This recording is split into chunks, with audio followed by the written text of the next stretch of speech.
So in previous video you have learned about kinds of microorganisms and their examples. So in this video you will learn where microorganisms live. So microorganisms सारी जगह रहते हैं, जैसे मैंने introduction में भी आपको बताया था कि माइक्रोऑर्गेनिज्म आपको सारी जगह मिल जाएंगे। तो इसमें ये बता रहे हैं कि माइक्रोऑर्गेनिज्म कहाँ कहाँ मिल जाते हैं। तो हवा में मिल जाएंगे, पानी में मिल जाएंगे, प्लांट्स की बॉडीज़ में मिल जाएंगे, हमारी बॉडी ह्यूमन बॉडी में भी मिल जाएंगे, एयर, सॉइल, वाटर सारी जगह मिल जाएंगे और एनिमल्स में भी मिल जाएंगे। और माइक्रोऑर्गेनिज्म कहीं पे भी रह सकते हैं, एकदम एक्सट्रीमली हार्श क्लाइमेट में भी ये सफ़र कर सकते हैं। जैसे हार्श क्लाइमेट कंडीशंस लाइक जैसे हो गया hot spring, desert soil, marshy lands, ice cold water etcetera.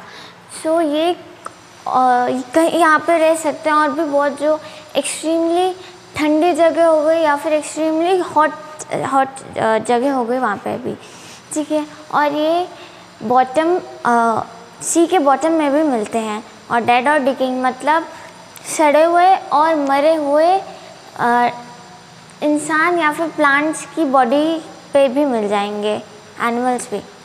तो यहाँ तक मैंने आपको बता दिया, ये पूरा इतना ही था, ठीक है। अब इधर पढ़ लेता है। अब अपन बात करते हैं अमीबा की। अमीबा है एक ऐसी चीज़ है जो मतलब बैक्टीरिया है जो अकेला रह सकता है। बाकी सारे जो बैक्टीरियाज एंड फंगस होते हैं वो कॉलोनी में सफ़र करना चाहते हैं। कॉलोनी मतलब एक ग्रुप में रहना चाहते हैं ये, ठीक है। अब अपन बात करते हैं थोड़ी बहुत हार्मफुल माइक्रोऑर्गेनिजम्स की। Some organism cause diseases, for example malaria cause by protozoa. ये मलेरिया है और मलेरिया कॉज करता है प्रोटोजोआ, ठीक है। और Plasmodium which is a parasitic in the blood of human beings. ये प्लाज्मोडियम है जो ह्यूमन बींग्स के मतलब मेरे या फिर आपके अगर कोई डिजीज़ कॉज होती है उस टाइम प्लाज्मोडियम अपनी ह्यूमन बींग्स के ब्लड सेल्स के अंदर पैरासाइट के रूप में रहता है, ठीक है। ये तो थे, अभी अपन ने पढ़ लिया कि माइक्रोऑर्गेनिज्म कहाँ रहते हैं। अब अपन आगे पढ़ेंगे इनके यूज़फुल, हार्मफुल और बाकी सारी चीज़ें। तो आगे चलते हैं। So now the next topic is microorganisms and our life. Microorganism plays a vital role, or you can say plays an important role in our life, ठीक है। as well as in the environment. environment में भी अच्छा, environment के लिए भी ये important है और अपने लिए भी important है, human beings के लिए भी। Okay, some of them are harmful and cause diseases while others are useful. Useful microorganisms हो गए जैसे कि वो एग्रीकल्चर में हेल्प कर देंगे, खाने की चीज़ें बनाने में हेल्प कर देंगे। और हार्मफुल में डिजीज़ में जैसे मलेरिया प्रोटोजोआ कॉज करता है और भी बहुत सारे डिजीज़ हो गए जो हार्मफुल माइक्रोऑर्गेनिज्म करते हैं। मोस्टली माइक्रोऑर्गेनिज्म यूज़फुल ही होता है हमारी लाइफ में, बट थोड़े बहुत हार्मफुल भी होते हैं। तो अपन अभी यूज़फुल भी पढ़ेंगे, एग्जांपल्स भी देखेंगे यूज़फुल के, और हार्मफुल भी पढ़ेंगे, उनके एग्जांपल्स भी देखेंगे। तो अब आगे चलते हैं। तो अब हमारा नेक्स्ट टॉपिक है यूज़फुल माइक्रोऑर्गेनिज्म। तो यूज़फुल माइक्रोऑर्गेनिजम्स हेल्प्स करते हैं अपने खाना बनाने में, preparation of curd, cake, breads, idli, dosa etcetera. और ये एग्रीकल्चर में हेल्प करता है। एग्रीकल्चर में हेल्प करता है कि सॉइल फर्टिलिटी को इंक्रीज़ कर देते हैं। कैसे करते हैं वो भी अपन नेक्स्ट स्लाइड में भी पढ़ेंगे और थोड़ा मैं अभी बता देती हूँ। ये सॉइल फर्टिलिटी को इंक्रीज़ ऐसे करते हैं कि जब ये नाइट्रोजन कंपाउंड को प्लांट्स जैसे ले सकते हैं, उस नाइट्रोजन को कंपाउंड को उसमें कन्वर्ट कर देते हैं, ठीक है। यूज़फुल फॉर्म में कन्वर्ट कर देते हैं जो प्लांट्स इजीली ले सकते हैं और उससे सॉइल फर्टिलिटी इंक्रीज़ हो जाती है। इस प्रोसेस से सॉइल फर्टिलिटी इंक्रीज़ हो जाती है इनकी। तो ये था सॉइल फर्टिलिटी का। ये alcohol, wine, vinegar alcohol wine vinegar में हेल्प करते हैं। वाइन कैसे बनती है? वाइन में एक बैक्टीरिया डलता है, उसका नाम होता है यीस्ट। जैसे अभी अपन ग्रेप्स का वाइन बनाना है तो अपन ग्रेप्स लेंगे प्लस उसके साथ अपन यीस्ट ऐड कर देंगे, जिससे कार्बन डाइऑक्साइड रिलीज होगी और वाइन बन जाएगा उसका, ठीक है। और जैसे अब हो गया इन एंटीबायोटिक एंड वैक्सीन्स। वैक्सीन तो अभी आप सारे 18 अबव के लगा कर आए हैं। तो वैक्सीन्स अपन को जब अपन छोटे थे उस टाइम भी लगती थी, जैसे पोलियो की वैक्सीन अपन को उस टाइम लगती थी कि हमारे को कोई डिजीज़ कॉज ना हो। जैसे अब आपको कोई मारता है तो आप उसको मारोगे, वैसे ही यहाँ पर जो जैसे वैक्सीन वो लगी है या पोलियो ड्रॉप्स दी जाती थी वो लगती है, तो उसमें क्या होता है अपनी बॉडी एंटीबॉडीज़ बना लेता है उससे फाइट करने के लिए। तो ये थे एंटीबायोटिक और वायरस के। अब है cleaning up the environment. Cleaning up environment कैसे? जैसे किसी की डेड बॉडी है, डेड बॉडी को डिकम्पोज करते हैं माइक्रो ऑर्गेनिजम्स ही, तो माइक्रो ऑर्गेनिज्म हेल्प करते हैं डिकम्पोजिशन में, तो इससे इन्वायरमेंट भी क्लीन हो रहा है और भी बहुत सारे यूज़ है जिससे माइक्रो ऑर्गेनिज्म हेल्प करते हैं। फर्टिलाइज़र और मैन्योर जो बनते हैं, फर्टिलाइज़र तो एक केमिकल प्रोसेस से बनता है, पर मैन्योर जो होते हैं वो इनसे ही बनते हैं, माइक्रो ऑर्गेनिज्म से ही बने जाते हैं, ठीक है। अब लास्ट अपना है aspergillus and penicillium are used to change the flavour of cheese. Aspergillus and penicillium ये एक बैक्टीरिया है जो हेल्प करते हैं चीज़ के एक स्पेशल फ्लेवर के लिए। तो यहाँ तक अपन ने पढ़ लिया, अब आगे चलते हैं। अब अपना नेक्स्ट टॉपिक है फूड प्रिजर्वेशन। तो फूड प्रिजर्वेशन मैं आपको ये बताऊँ उससे पहले, घर पे जब अपन रात को जो खाना बच जाता है, मोस्टली हर घर में यही होता है, रात को जो खाना बच जाता है वो मम्मी रेफ्रिजरेटर या फिर फ्रिज में रख देती है।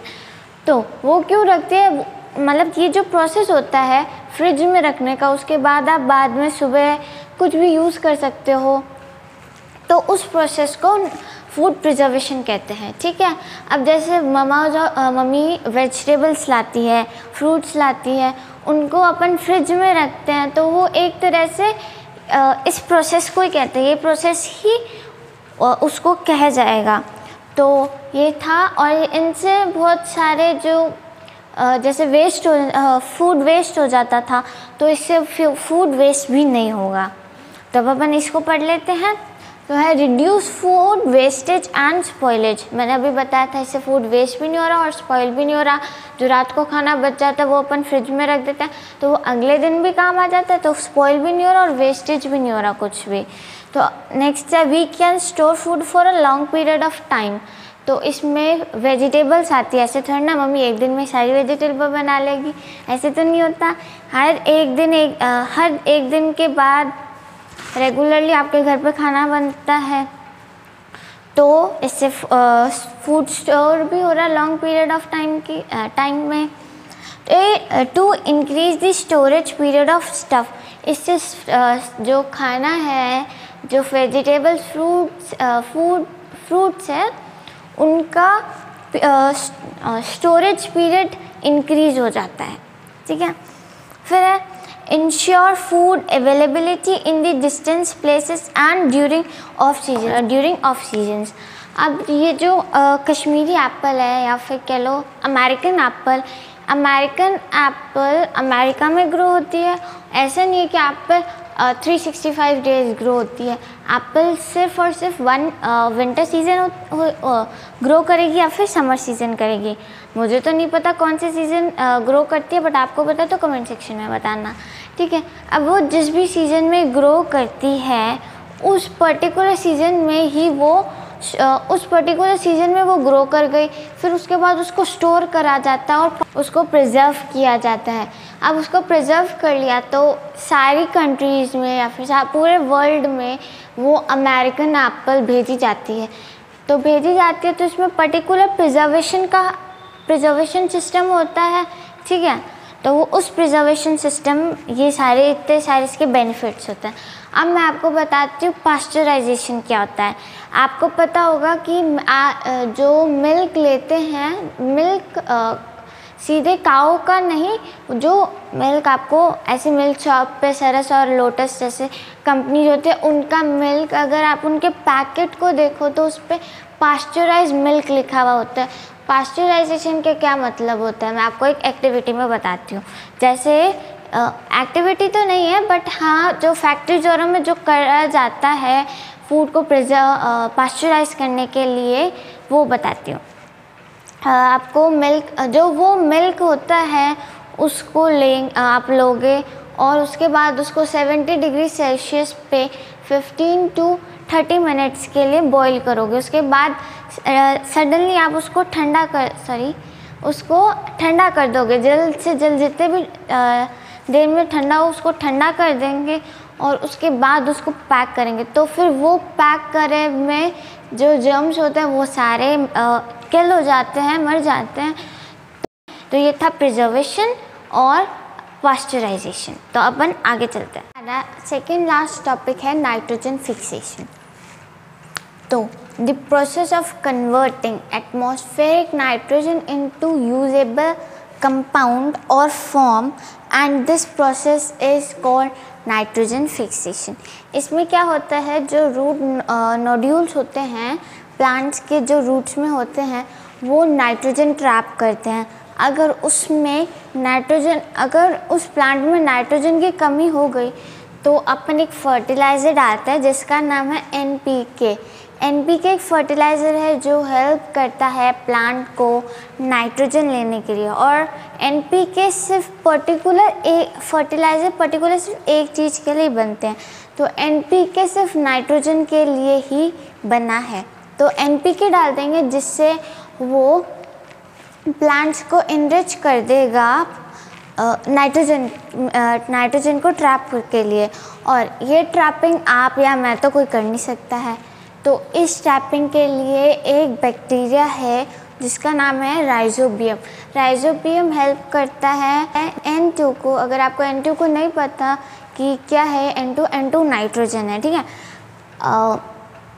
राइजोबियम हेल्प करता है नाइट्रोजन को यूजेबल कंपाउंड में बना देता है और जिससे प्लांट वो यूजेबल फॉर्म को ले लेता है, ठीक है। और इससे नाइट्रोजन फिक्सेशन होता है।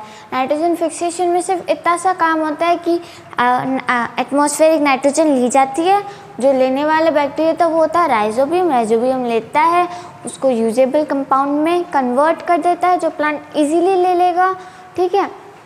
और जो वो प्लांट ले लेगा तो इससे एक तो सॉइल फर्टिलिटी इंक्रीज होगी और इस प्रोसेस को नाइट्रोजन फिक्सेशन कहते हैं। अब अपना लास्ट टॉपिक होगा नाइट्रोजन साइकिल, तब उस पर फोकस करते हैं। चलो नाइट्रोजन साइकिल की। अब अपना लास्ट टॉपिक है नाइट्रोजन साइकिल। तो नाइट्रोजन साइकिल में ये सारे प्रोसेसेस होते हैं। अब इन प्रोसेस को पढ़ते हैं। नाइट्रोजन एट एटमॉस्फेयर, नाइट्रोजन 70-80%, ठीक है। अब ये जो नाइट्रोजन है वो जाएगी, अपन ने फिक्सेशन में पढ़ा था कि प्लांट्स के रूट्स ले लेते हैं, रूट्स नोडल्स ले लेते हैं इसको। तो वो कौन लेता है, एक बैक्टीरिया बताया था, वो था राइजोबियम। और राइजोबियम के साथ ब्लू ग्रीन एल्गी भी लेता है और लाइटनिंग से भी होता है। अब ये सारा गया सॉइल में, क्योंकि रूट सॉइल में, तो ये सारे गया सॉइल में। अब सॉइल में क्या होता है कि ये एक तो सॉइल को इनरिच कर देंगे और फर्टिलिटी को बढ़ा देंगे, ठीक है। तो सॉइल में चला गया सॉइल। अब ये जो था, ये था रूट नोडल जो था वो था सॉइल के अंदर। तो इससे क्या हो गया, सॉइल की एक तो फर्टिलिटी बढ़ गई और सॉइल फर्टिलिटी इनरिच हो गई है, ठीक है। तो अब ये जाएगा सीधे प्लांट्स के पार्ट थे ये दोनों। तो अब प्लांट्स में अगर प्लांट्स का जितने भी उनकी ईयर लाइफ स्पैन होती है उसने उतना जी लिया तो वो मर जाएगा। तो वो एक तो वो उसके जो नाइट्रोजन थे वो चले जाएंगे एटमॉस्फेयर में, या फिर अगर कोई उसको एनिमल खा जाता है तो वो एनिमल में चला जाएगा, उसके अंदर वो नाइट्रोजन आ गया। और एनिमल्स को ह्यूमंस खाते हैं तो वो ह्यूमन में आ जाएगा, या फिर उसकी भी डेथ हो जाएगी तो वो वापस एटमॉस्फेयर में चला जाएगा। So hope you like my video. Don't forget to like, share and subscribe to my channel. Thank you.